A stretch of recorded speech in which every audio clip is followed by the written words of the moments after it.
yang bersih setelah sikat gigi itu akan ditempel oleh siapa? Ya, perforator itu akan langsung terbentuk sikat gigi, kemudian dilanjutkan mulai nih maksudnya tempel, jadi pertama datang mikroorganisme ya. Jadi kita fokus ke ini aja ya. Dia melekat, biasanya bakterinya berbentuk fokus, bakteri fokus ya. Fokus itu apa? Bentuknya apa fokus? Biasanya kan bakteri udah banyak. Fokus, terus apa lagi? Bentuk bakteri, bacillus. Kalau fokus apa? Fokus apa? Lupa ya. Apa? Fokus bulan ya. Bulan. Biasanya yang level pertama itu adalah bakteri fokus gram positif yang disebut juga sebagai initial colonizer. Dia yang pertama kali berkoloni di situ atau early colonizer. Ya. Nah, dia datang tuh berkoloni terbentuk. Kemudian setelah si initial atau early colonizer ini datang lagi, dia kan berkoloni banyak ya, macam-macam jenis bakteri. Datang, dia tumbuh lagi bakterinya, ya, yang disebut dengan secondary colonizer. Dia melekat pada koloni awal, membentuk koagregasi, nempel gitu ya. Kemudian akan dilanjutkan dengan plaknya itu matur. Ya, jadi kayak udah fix gitu. Secondary kemudian melekat lagi, bisa ada yang namanya lead colonizer, itu juga ada. Ya, kemudian jadi dan fix itu jadilah yang plaknya itu. Ya, setelah matur itu apa yang terjadi? Dia akan, kan dia sudah penuh tuh ya, dia akan karena udah penuh ya banyak banget di situ, dia akan disperse, lepas, ada yang lepas itu koloni-koloninya untuk melekat di permukaan lain yang membentuk koloni baru, terbentuk terus ya. Selama dia ada sumbernya di situ, makanan, ada lingkungannya untuk hidup, dia bisa hidup di situ, akan terjadi terus ya. Ini harus dipahami. Nah, ini kalau secara skema seperti ini ya. Jadi yang paling bawah adalah permukaan gigi, kemudian permukaan tentacle. Nah, itu ada yang pertama nih fokus, jadi early colonizernya, kemudian ada lagi secondary, kemudian late colonizernya nambah banyak, jadi satu gitu ya, dia berkoagregasi tadi, kemudian plaknya matur. Setelah matur dia akan lepas untuk membentuk koloni baru di tempat lain. Paham ya? Jadi ini paham. Nah, ini adalah struktur biofilm ya. Ini tadi ya, sesuai nggak dengan pengertiannya? Ya, sekumpulan mikroorganisme berbentuk koloni, dia macam-macam. Ini adalah lapisannya yang melapisi. Dia melekat nih, melekat. Ini apa yang kuning ini? Ya, kayak gitu ya. Ini adalah yang putih. Ini dia melekatnya, ini ada rongga-rongga buat tempat air, cairan itu lewat, dan dia ngambil makanan dari sini.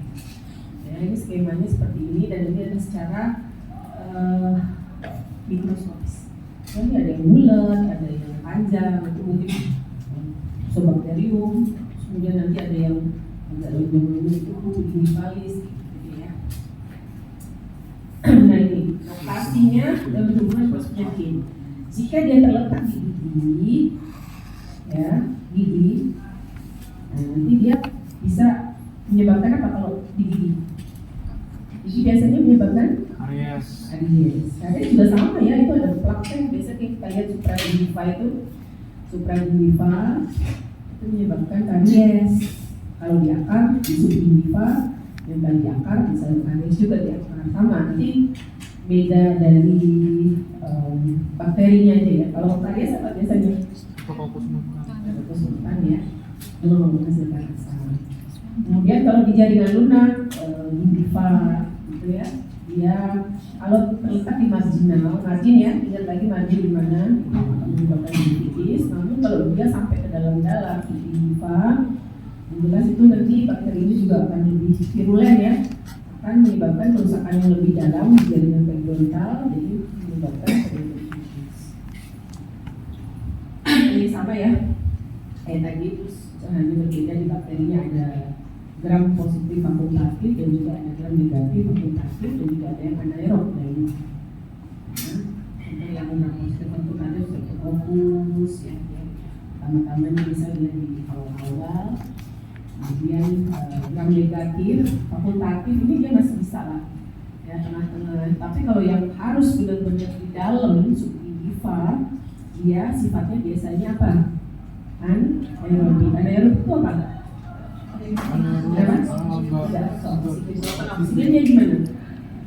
Hah? Kalau oksigen mungkin jadi mati ya, makanya dia semakin dalam, semakin tersembunyi di dalam pokoknya semakin dalam, dia semakin senang ya, makin senang itu, jadi penyakitnya semakin tambah parah. Contohnya paling gampang adalah Confiromonas invitalis ini ya, periodontal patogen ya. Nah ini ya, ada macam-macam bakteri. Jadi si Sofransi, Bapak Sofransi ini dia mengelompokkan berdasarkan warna ya, ini namanya kompleks bakteri.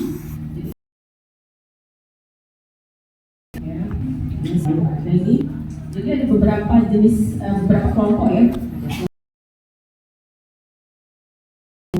Ungu, ini orange, dan yang paling kanan ini merah. Ya. Kalau dilihat-lihat nih, kalian lihat dari sini, yang kiri ini, kiri yang saya kasih garis ini kira tadi plak itu. Primerika, secondarika, yang bagian kiri sini, sebelum yang orange. Actinomyces, ada Streptococcus mitis, oralis, sapi, ada Bubonic, Medius, kemudian ada yang hijau itu ya, kemudian ada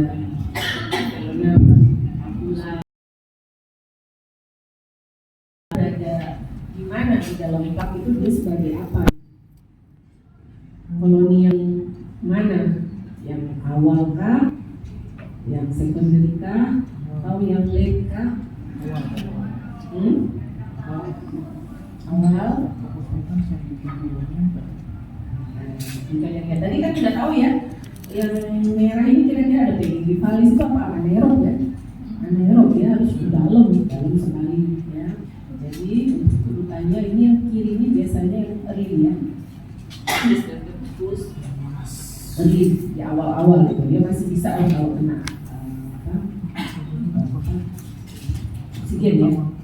Kemudian yang semakin ke kanan nanti ya, semakin ke kanan, semakin dari orange terus kemudian ke merah, ini dia akan semakin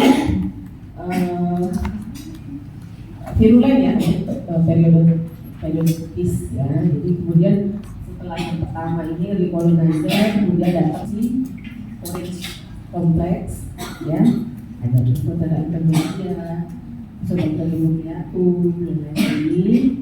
Kemudian yang terakhir adalah si red complex ini ya. Jadi itu sudah begitu ya, sudahnya begitu. Jadi semakin ini patogen ya terhadap periodontal. Paham ya? Nah, ini kalau secara skematis ya seperti ini sama ya, tapi sudah ada bakteri-bakterinya, jenis-jenisnya. Dari mulai permukaan gigi, helical, ya, kemudian di tempel datang yang pertama nih recolonizer, fokus ya, fokus, kemudian ini mulai ada yang orange kompleks ya, biasa disebut dia menjembatani ya, sebagai jembatan antara yang early dan recolonizer yang merah itu kan. Nah ini ya, kemudian ada, kemudian yang ada tengah ya, secondary, kemudian recolonizer. Dan sekali lagi ya. Nah kemudian ini juga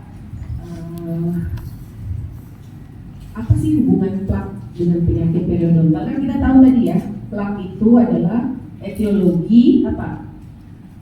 Etiologi apa dia?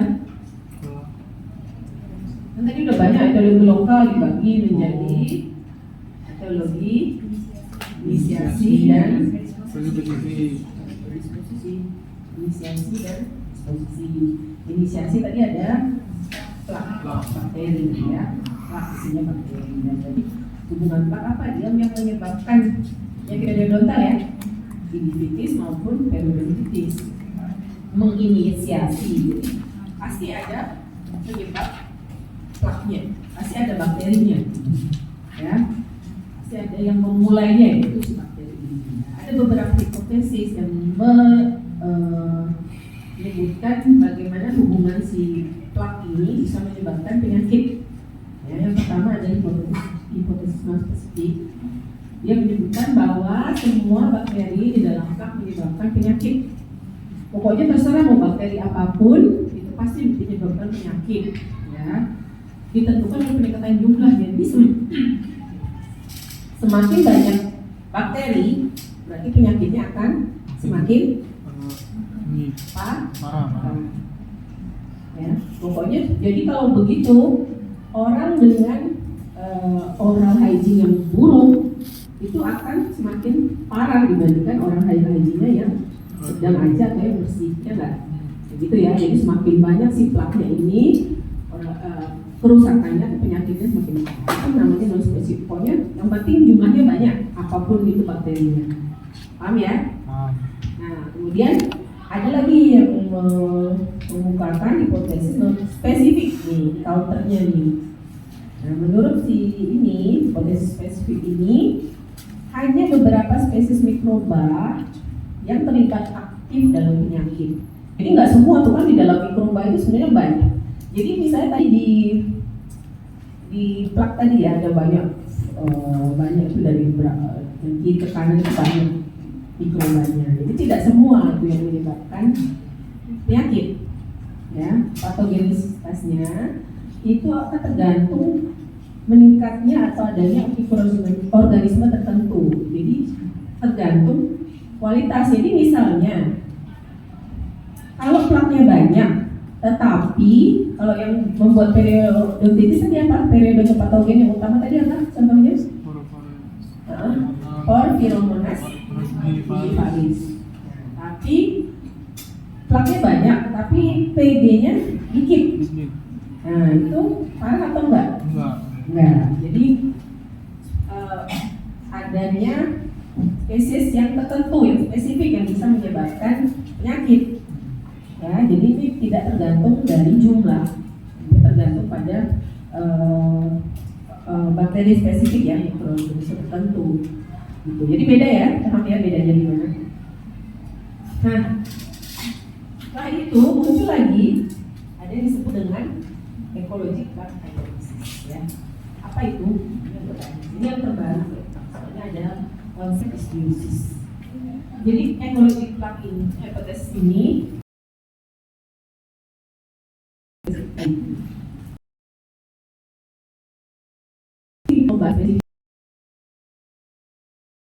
perubahan dari dia setuju dengan dua ya. Nah, lihat maksudnya banyak saya gitu kondisi rentan, kondisi equilibrium dinamis, equilibrium seimbang. Tetap ada yang bakteri jahatnya istilahnya dengan